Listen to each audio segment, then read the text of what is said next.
Endi bu yerda tadbirkorlar, biznesmenlar, hayot ko'rgan insonlar o'tiribsizlar, shu qarzni olib kelarmikan? Ha? Hozir qarz olib qaytarib bermaslik moda bo'lgan, to'g'rimi? Ha? Hozir qarz bergan odam, qarz olgan odamning orqasidan muttamga o'xshab yuradi. Avaylab gapiradi. Qarz bergan ataylab do'q qilib gapiradi. Ha! Qochib ketyapmanmi? Sen shunga kuning qolgan yo'q-ku. Beraman. Shu do'q qiladiki, asabingizga tegadi-ku, siz jahlingiz chiqib yo turtiversangiz, yo so'kiversangiz, shu bilan rashat bo'lib ketsa-da bu. Bir Ortiqjon kelib menga aytadiki, 1 million so'm qarz berib turing dedi. Men aytdim, bo'ldi, beraman, gap so'z bo'lishi mumkin emas, faqat qo'limni o'pasiz dedim. Shuncha yillik qadrdonligimiz qayerga ketadi, 1 million uchun qo'lingizni o'ptirsangiz deydi. Ammo aytdim, hali qaytarib olguncha siz menga oyog'ingizni o'ptirasiz. Endi to'ychilik sizlar bilan men sizlarni ko'rganimdan xursandman. Bugun bizning to'yimiz, handalakchilar to'y beryapti bu yerda deb tasavvur qilaman. To'ydan hech qolishadigan joyi yo'q. Buni kayfiyati, buni xursandchiligi. Sizlar ham bekor o'tirganlar yo'q. Sizlar to'yimizga kelgan mehmonlar sizlar. Sizlar mehmonlar sizlar. Mana bu sizlarning oldilariga qo'yilgan bu stol. Ustiga chiqayotgan har xil san'atkorlar, ular o'sha nozi ne'matlar, har xil, masalan, raqqosalar chiqyapti, masalan, haligi magaz, turshak, masalan, shunaqa narsalar. Masalan, qo'shiqchi chiqdi, u spirtnoy masalan. Ortiqjon masalan, u salatan emas, spirtnoy emas, u suyuq. Birinchi ovqat suyuq. Mana masalan, men desert mana ko'ryapsizlar. Sizlar ham masalan aytishlaring mumkin, nima endi agar u to'y bo'ladigan bo'lsa, bilet sotdilaring deyishlaring mumkin. To'yga ham to'yina qilasizlar-ku. Sastiyaniga qarab, mana oldi qatordagilar masalan 50 ming, 60 ming, ya'ni to'yana qilgan, keyin masalan 20 ming, 15 ming to'yana qilganlar. Mana burchaklarda ikkita bu yoqda masalan qo'shnilar, nechta kishi bo'lib kelgan bo'lsa, bitta gilam olib keladi ular. Sinfdoshlar bu yoqda. Keyin to'yga har xil sastiyanada keladi odamlar, har xil sharoitda keladi. Masalan, birov shopir bo'lib kelgan, birovga ergashib kelgan, masalan aytilmagan mehmonlar bor, ular balkonda o'tirishibdi. Aytilgansizlar, hazillashdim, aytilgansizlar. Siz 2 oydan beri xabar qilamiz, kelinglar deb. 2 oydan beri qancha pul sarflab sizlar to'yga xabar qilamiz. Men sizlardan nima uchun minnatdorman? Sababi haqiqatan yurakdan minnatdorman. Chunki sizlar bugun bu konsertga kelmasdan do'stlaringizga kino yoki teatrga borishlaring mumkin edi, yoki qishki olimpiada tugayapti, yonboshlab olib televizor tomosha qilishlaring kerak edi. Sportga qiziqmaydigan odam yo'q oralaringda, to'g'rimi?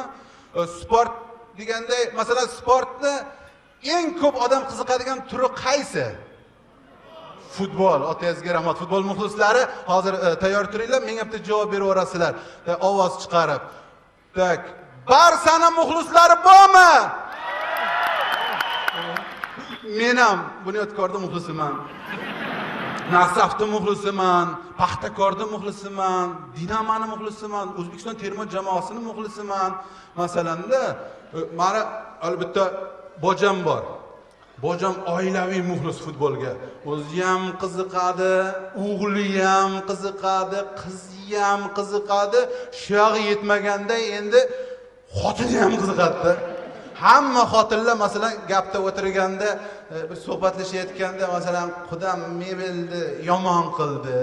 Masalan mana u qo'shnim to'yini yomon qildi. Mana u qo'shnim meni sharmanda qildi deb gapirsa, meni bojamning xotinining gapi ikkaladi gapiga o'xshaydi. Barsa yomon qildi deydi. O real tishib qo'ydi-ku deydi. Lekin Dinamo sharmanda qildi odamni deb qo'yadi. Bular muxlislik qilgan jamoa agar boy beradigan bo'lsa, bularning oilasida bir g'alati jimjitlik paydo bo'ladi. Er xotiniga gapirmaydi, o'g'il onasiga gapirmaydi, ona qiziga gapirmaydi. Bularning bu xarakterini bilgan mahalla bularga gapirmaydi. To o'zini bosib olguncha. Endi bunaqa bo'lish kerak emas. Menimcha muxlislik bunaqa bo'lish kerak emas. Muxlislik bizlarniki o'zbekcha bo'lish kerak. Chet ellik muxlislarga biz taqlid qilishimiz kerak emas. Masalan, bizning futbolchimiz gol urdimi? Biz o'zbekcha muxlislik qilishimiz kerak. Unaqa azartga berilishimiz kerak emas. Otangga rahmat, baraka top. O'zi otang yaxshi odam edi sani. Jub bo'lsin deyish kerak. Futbolchimiz ham o'zbekona bir odob bilan qo'lini ko'ksiga qo'yib, Rahmat e'tibor uchun. O'zi bir bo'lib qoldi. Bu palakatdan kirib ketdi. Uzr, mana shunaqangi nima bilan. Yo'q, jub bo'lsin, qo'lingdan keladi, jub bo'lsin degan taqdirda ham bu qo'shiq emas, jub bo'lsa. Men harakat qilaman, agar qiyshiq tepsam, orqadan so'kinish yo'q. Mana shunaqa bir-birimizni tushunib, menga chet ellik muxlislarning balitchilik yoqmaydi, to'g'risi bor. Bitlarda bo'yab oladimi? Shunaqa kraska ishlatadiki, aka, men uchastkamga uncha kraska ishlatmaganman, to'g'risi. Bor-ku. To'g'risida endi haligi komandasi yutqizsa bir narsalarni sindiradimi? Borib do'konlarni yo'qib yuboradimi? Desam, bojam ularni tarafini olib, endi ular deydi komandani fanati deydi. Fanati emas, la'nati ular dedim. Tayyor narsani buzsa, undan ko'ra achchig'idan bir narsa qursin, to'g'rimi? Yoki achchig'idan ariqlarni tozalasin, shu futbolga achchiq qilib. To'g'risida nima haqqi bor? Keyin menga futbolchilarimizning bitta narsasi o'tirishmaydiki, goldan keyingi holati. Mana O'zbekiston Eron bilan o'ynaganda Ulug'bek Baqoyev gol urdi, to'g'rimi? Gol urgandan keyin shunaqa shaytonlaydi, odamlarga qarab, ushadimi, chimni ustiga o'zini otadimi, reklamni shitlarning ustiga chiqib ketadimi? Endi shunisi ham yetmaganda yugurib kelib kamerani o'pyapti-da. Kameraga yaqinlashgandan foydalanib aka bir ikki og'iz qattiq gapirdim Ulug'bekka. "Ey Ulug'bek" dedim. "Yevazingni bos" dedim. "Nima shaytonlaysan?" "Jang bo'lmadi." İçimda, yani içimda. Achchig'im kelganini bildirdim, aytaki Zokir aka ko'rmaysizmi, gol urdim deydi. Gol urgan bo'lsang, vazifangni qilding. Burchingni bajarding. Xalqqa atalishini qilasan. O uchun sen oylik olyapsan. Premiyani olyapsan ot kallasiday.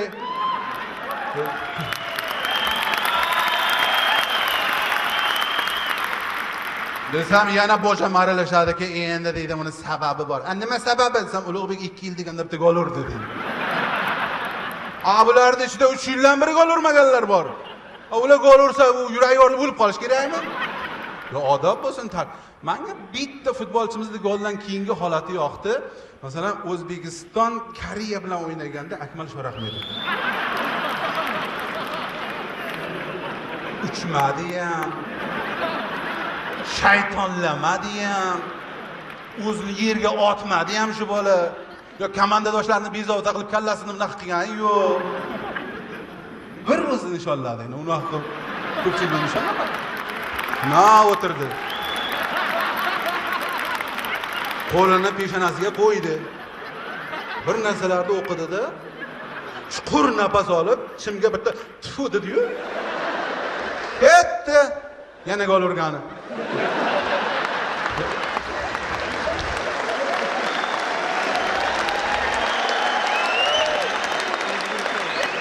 Bo'lar ekani. Desam, bojam yana gapga aralashadi-da, bu o'zimiznikiga urdi dedi.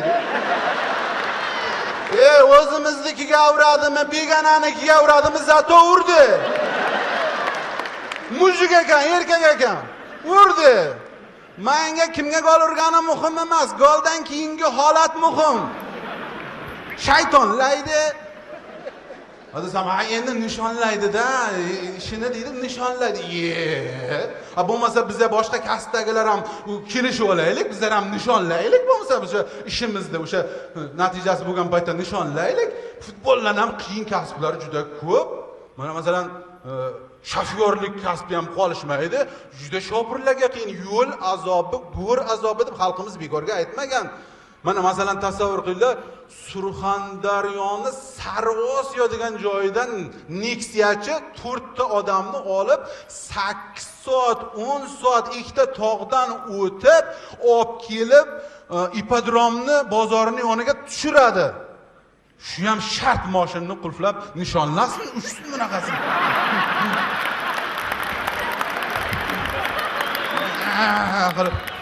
Shuna uchib kelib, ipodromning atrofidan, Abu Sahin atrofidan shuna aylanib, kelib Chinni bozordan ikkita kosa, ikkita piyola olib xotiniga. Qilsin shunaqa. yoki bo'lmasa eng jafokor taksistlardan mana Qashqadaryoning taksistlari 220 ga chiqadigan Nexia'ni 280 haydab keladi bechoralar. Jonini nimaga qo'yib, nima qil klientni vaqtida olib borish kerak. Yana bechora yo'lga Jizzaxda trassasida radarga tushadi bu. Qani necha tezlikka tushdimikin deb shopir kelib radarni oldiga yaqinlashgandan, boyagi dan xodimlari ham buni haligi yozuvchi zudi qilmasdan ular ham nishonlasin. Shopirni ko'tarib osmonga otib.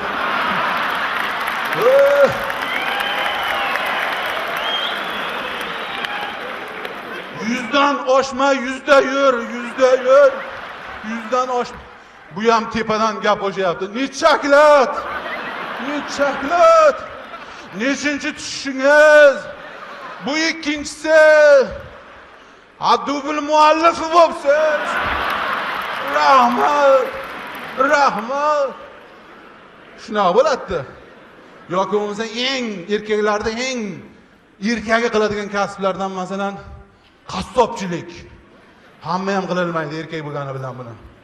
Masalan, qassob qo'yda shu yarmigacha so'yib turib, kiyim nishonlashni boshlab yuborsin, pishoqni otib borib, qo'yda shunday ko'tarib, klientlarning oldiga qonini sachratib,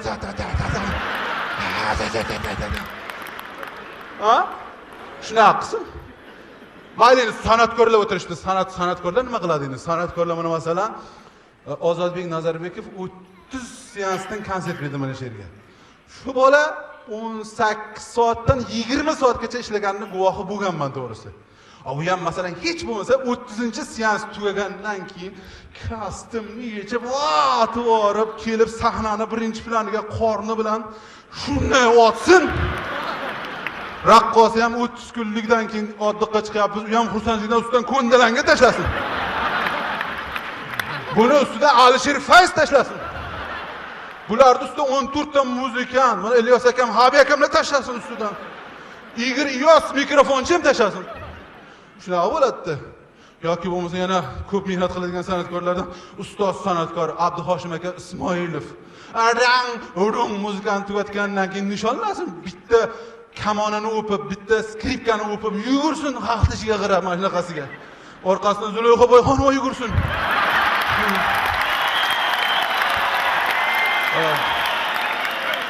Yana san'atkorlarning ichida er-xotin san'atkor nima Sevinch Mo'minova bilan masalan Sharof Muqimov er-xotin masalan duetni aytib bo'lishdida, Sharof xursand bo'lgandan ustida o'zi bitta maykasi bor. Shuni olib yechib o'tsin. Hammadan birinchi Sevinch borib ilib olib, yana olib kelib, bo'lmasa sariq ko'rsataman deb kiygizib qo'ysin. Yoki bo'lmasa eng odobli san'atkorlarimizdan yana kim? G'iyos akam Boytoyev xizmat qilib mana shunday ta'zim qiladi. Ta'zim qilganlaridan raqqosa kelib sakrab yelkalariga o'tirib olsin. G'iyos akam raqqosani ushlab keyingi to'yxonaga qarab yugursin. Orqasidan bu to'yda egalari yugursin. Orqadan kelin-kuyov orqasidan videochilar yugursin. Ya'ni bitta kasb qolib ketyapti, juda og'ir kasblardan, sharafli kasblardan shifokorlar. Shifokorlarning kasbini ham xuddi mana futbolistlarga o'xshab sharhlab tursa arziydigan kasb deb o'ylayman. Masalan, shifokorda qiladigan ishini sharhlab turibdi.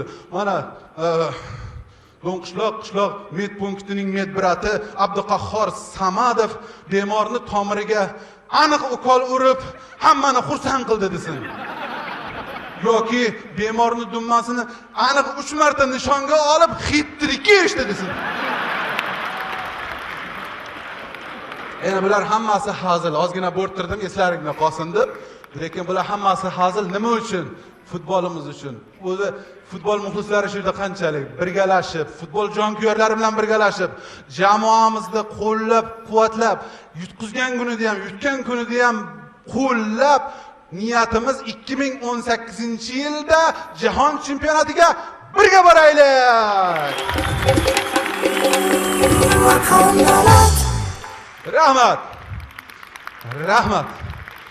Endi talablarga binoan boramiz nasib bo'lsa, Xudo xolasa, masalan yoshlarimiz hamma ishlarni yig'ishtirib, masalan kashandalikdan o'zini tiyib, yoki ichkilikdan o'zini tiyib, yoki bekorchilikdan o'zini tiyib, masalan mehrini sportga bersa, albatta bir kun biz jahon chempionatiga boramiz. Shuning uchun men o'sha aroqxo'rlarga bag'ishlab, ularni tanqid qilib, bitta ashula parodiya qilganman.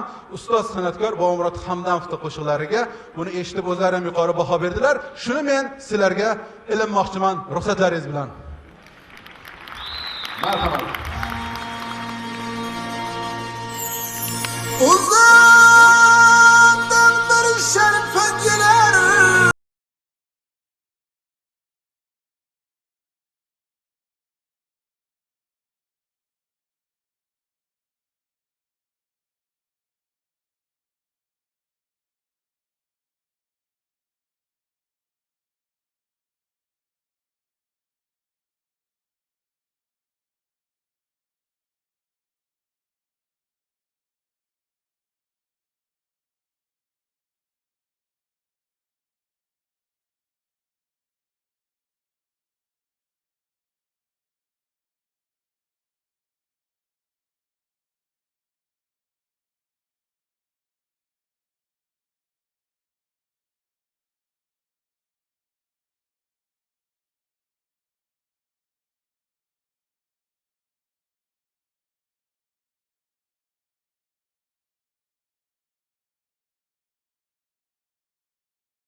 Iştaniga choy to'kkan bir mahluqa uyalmasdan baqirayar jodu ko'zlari xotini ko'rsa o'ldirar bu kim ekan xotini ko'rsa o'ldirar bu kim ekan kim ekan kim alkash ekan kim ekan bu kim ekan kim ekan pastkash ekan kim ekan qamiga moskash ekan kim ekan bu kim ekan kim ekan bu kim ekan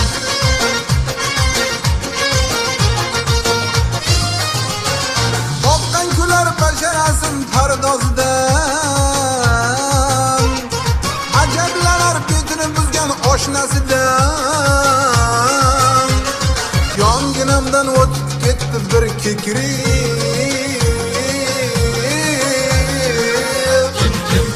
Çaksan yonib ketar bu kim ekan Gugurt çaksan yonib ketar bu kim ekan kim ekan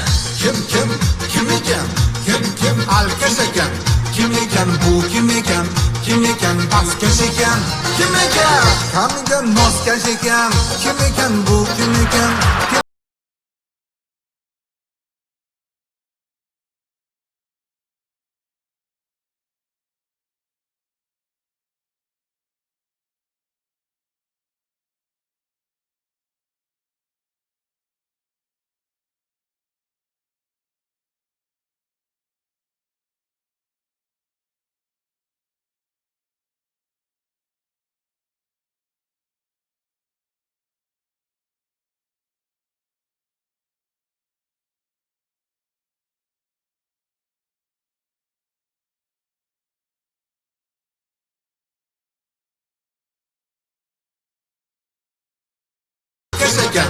kim ekan bu kim ekan pastkash ekan kim ekan qamiga moskash ekan kim ekan bu kim ekan bu kim ekan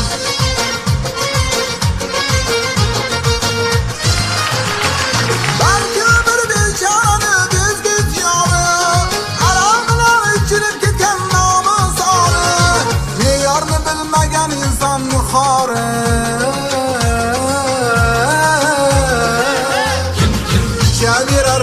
Tekrar bu kim ekan takror bu kim ekan kim kim alkash ekan, kim ekan bu, kim ekan, kim ekan pastkash ekan, kim ekan, kamiga moskash ekan, kim ekan bu, kim ekan.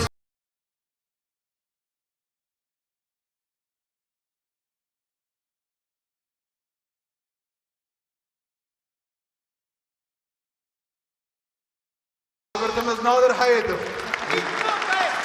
Bitta o'pay, o'zim ko'rsatgan joydan. Rahmat. Rahmat. Sog' bo'l. Mayli olqishlayib ketsin chiqib.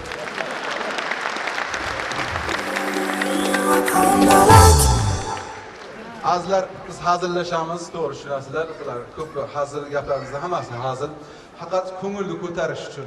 Biz siz bilan bir narsani tan olishimiz kerak. Haqiqiysiga tom ma'noda baxtlimiz. Baxtsiz odam, to'la to'kis baxtsiz odam bo'lmas ekan. Baxtni his qilolmagan odam baxtsiz degan bir fikrga keldim. Siz bilan biz masalan inson bo'lib yaralganimizni o'zi bir baxt. Siz bilan shifoxonada emas, konsert zalida ko'rishib turibmiz, shuni o'zi baxt. Shunday ajoyib bir tinch yurtda yashayapmiz, 4 fasli to'la to'kis yurtda yashayapmiz, buni o'zi bir baxt azizlar. Shuning uchun hayotda bir-birimizga hazil-huzul qilib, yaxshi gapimizni gapirib, bir-birimizni ko'nglimizni ko'tarib, qiziqchilarni kutib turmasdan bir-birlarimizni kuldirib, hayotdan birgalikda zavqlansak, nur ustiga a'lo nur bo'ladi.